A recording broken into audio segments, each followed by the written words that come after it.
Guys, welcome back to P&W Guitar. I've got my ESP here, I've got HX edited up, and I wanted to run over with you guys why I got rid of my pedal board and my pedals.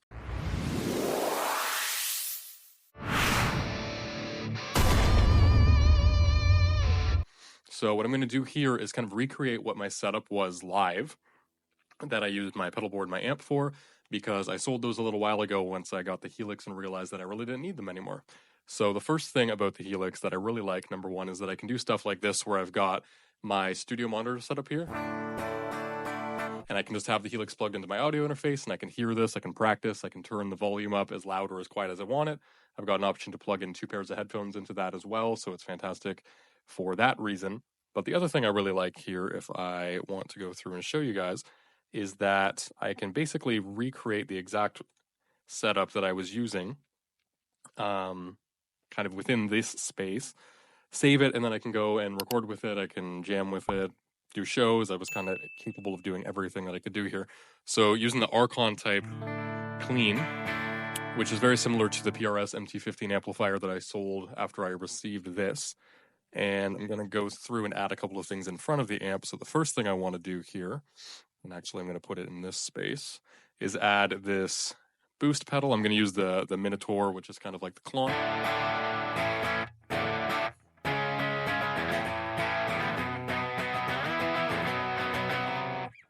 So that is exactly the kind of sound that I'm looking for. And the other thing I had was also a pitch.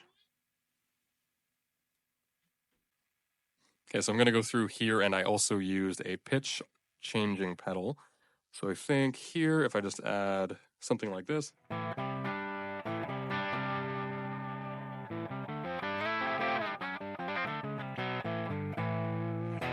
And the reason that I had that is because we're in a 3-piece band, so we don't have a whole lot of people. So having this option to add in some extra notes, both clean and distorted, was really cool. So I've got those there.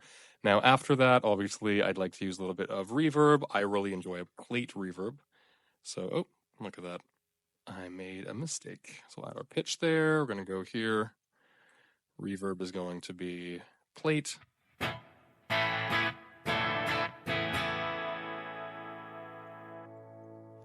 Actually, what I'm going to do is move these two over, because I also really liked having a chorus, especially for clean sounds.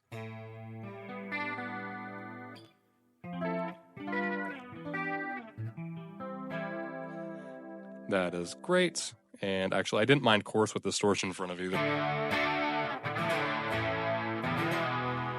Kind of a vintage sounding sort of thing. I've got a song that I did called Sanctuary that I really enjoy playing live, and it's got a bit of like a Japanese anime theme song kind of thing, so using those two together for that was really fun. So we've got a reverb. Now, adding in a delay would also be a fun option, and something simple just for the sake of this.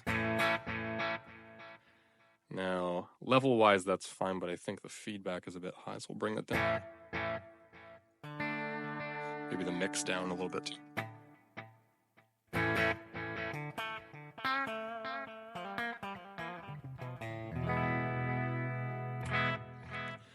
Beautiful. Yeah, and then what else did I have on my board, if I can remember? Let's see. Dynamics. Oh, you know what? We also have, and I'll keep doing this, what I'm going to add in again before the amp is going to be a filter, because I really liked having sort of a Qtron, very much that kind of thing.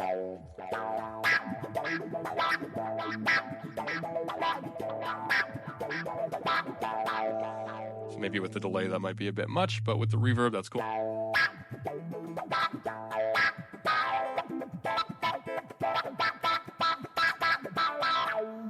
Even without changing the settings, I really do like the way that sounds.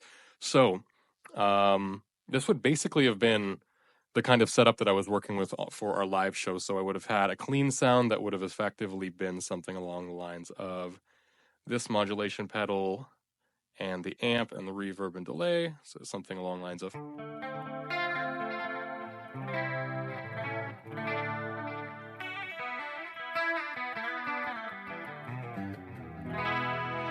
Very nice. And then if we take the delay off for a rhythm sound, turn the distortion on, remove the modulation.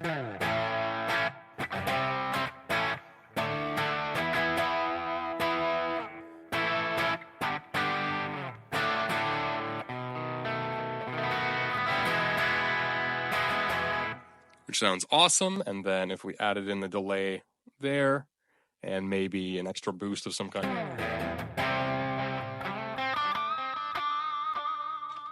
Then you've got a nice clean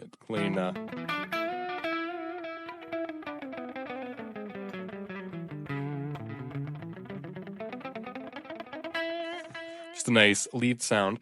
Now what I might have done there is moved these guys over just a touch. Oops. Yeah, there we go. My screen capture option is over here, so it was kind of blocking that for a moment. So I'm going to move my distortion here. This is another really awesome thing about the workflow of this, and a good part of the reason why I really like it.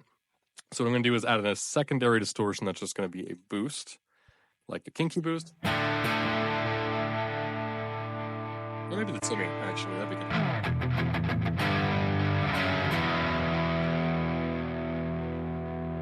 Yeah, I kind of like that. Let's see, maybe the root.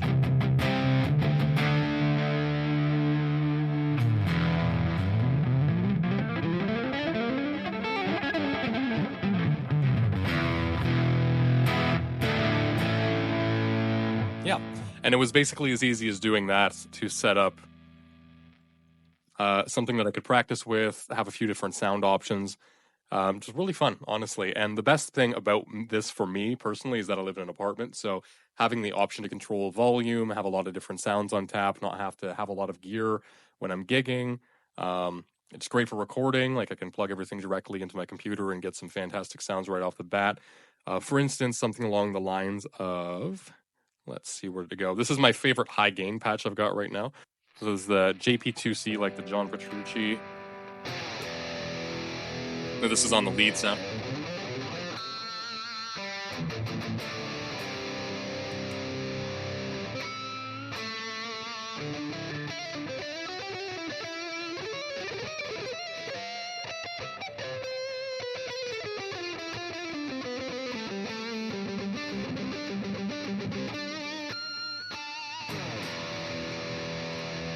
So I like that with the delay and the reverb. As you can see, the routing options here can get as complicated or as simple as you want to. Then we've got a rhythm sound that's a little bit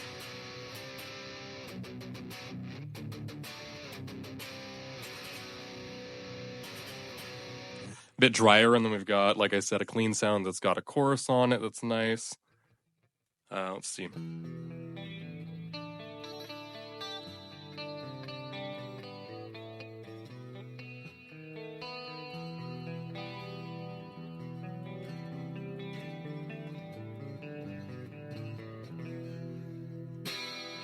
Yeah, beautiful, nice. And I use this when I'm teaching. I've got some sounds set up for when I'm doing demonstrations. Just a lot of different options here. And as you can see, you've got several different sound banks. I've really only created this one for my band that I've downloaded some presets just to try them out.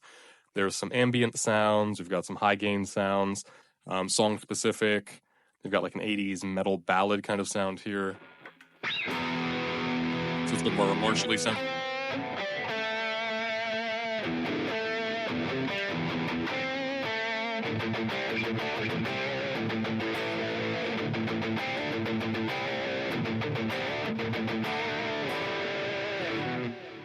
You see, I'm sure this has also got a chorus. Oh, there's the swirly kind of clean sound.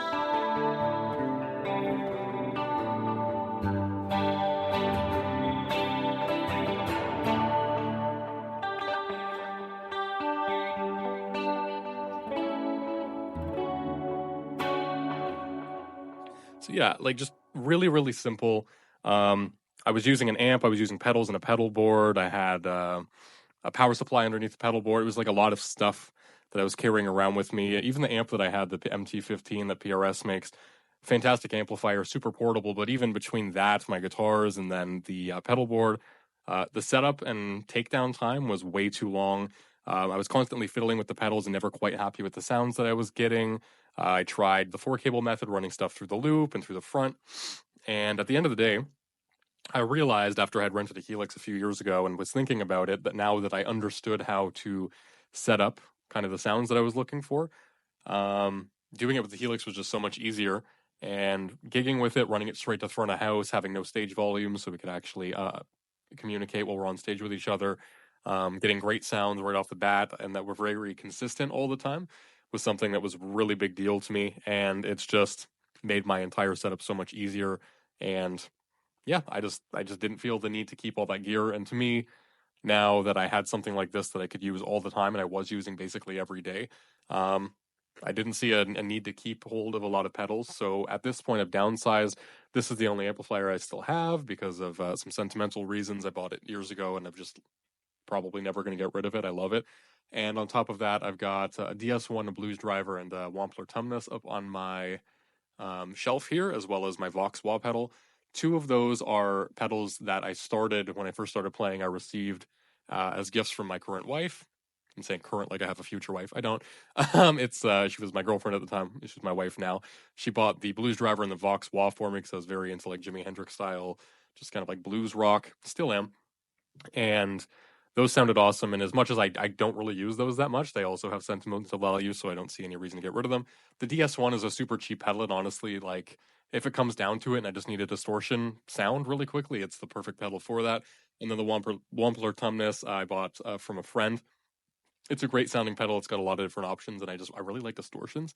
The only thing that I don't have pedal wise that I got rid of and that I kind of regret getting rid of was my op amp mini big muff.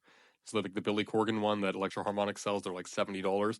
I've got some of my best sounds ever with that. I really like fuzz.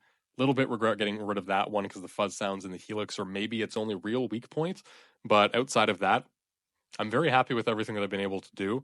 And honestly, it's just really simplified my entire setup in every way from recording, like I said, gigging, playing with other people, practicing, teaching lessons across the board. It's made my life so much simpler, so much easier. I've never been happier with the tones I've been getting. Learning the interface was a little bit of a challenge, so I watched some videos, like I'm sure a lot of you guys have, on how to set these up, especially for gigging volumes. I think that's a problem a lot of people tend to have. But beyond that, invested a little bit of time in learning the platform and the hardware and the software. And since then, it's been super simple for me. Regular updates. They've added tons of new stuff to this since I've got it. And it had been out for several years before I got it, I believe, within the last 12 months. So I think that's going to be it for today, guys. If you have tried the Helix or you use another modeler or another kind of digital alternative to pedals and amps, I'd love to hear about it. What are you using? Quad Cortex, maybe. I know those are really popular. There's a lot of stuff on the market. A lot of it's really good. I'd love to know what you guys are using. And if you had the same experience I did from coming from the old kind of school amp and pedals and then moved over to digital, have you done the opposite where you had the digital stuff and then decided that the amp and pedals were more what you wanted to use? I'm curious. I always love to know what people are using. But that'll be it for today. This is P&W Guitar. Join me next time, and we will talk about more fun music stuff. Later.